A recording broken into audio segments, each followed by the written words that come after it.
Mana lagi?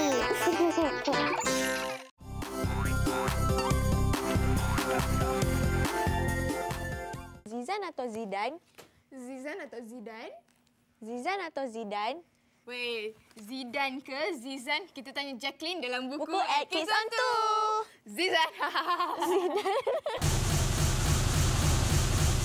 Buku at Kids on 2. Hai kawan-kawan, saya Jacqueline. Terima kasih kerana sudi bersama saya dalam Buku at Kids on 2 pagi ini. Jadi, cepat sediakan pen dan kertas dan salingkan buku pilihan kawan-kawan. Kita mulakan dengan ulasan buku pertama kita hari ini. Ulasan buku pertama kita hari ini bertajuk Komik Satu Malaysia. Hasil karya Mahdi Syuid. Terbitan Multimedia Sendirian Berhad. Buku ini amat sesuai bagi peminat sejarah negara kita.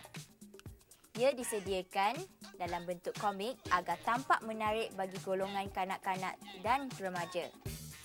Komik Satu Malaysia ini meliputi perjuangan ke arah kemerdekaan dan pembentukan Malaysia.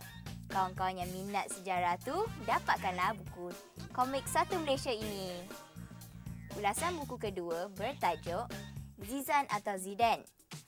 Hasil karya alias The Rais. Terbitan Karinadia. Zizan atau Zidan mengisahkan Azizan yang gemar bermain bola sepak.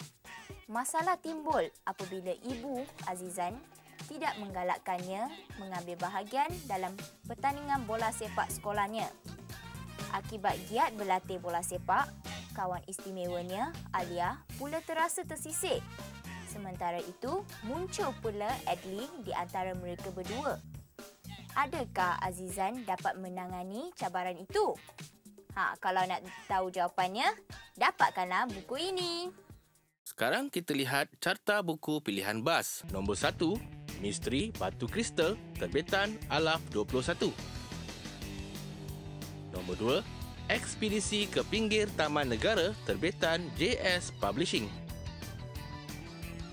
Nombor 3, Nabil dan Putri Nutrisi, terbitan Teen at Prima.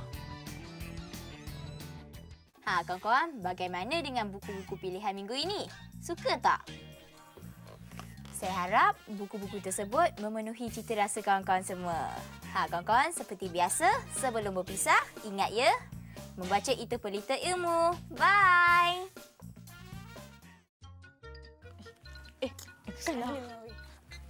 Marilah kita beramai-ramai ke kedai buku yang berdekatan. Untuk mendapatkan buku yang telah diketengahkan dalam buku at Kids itu.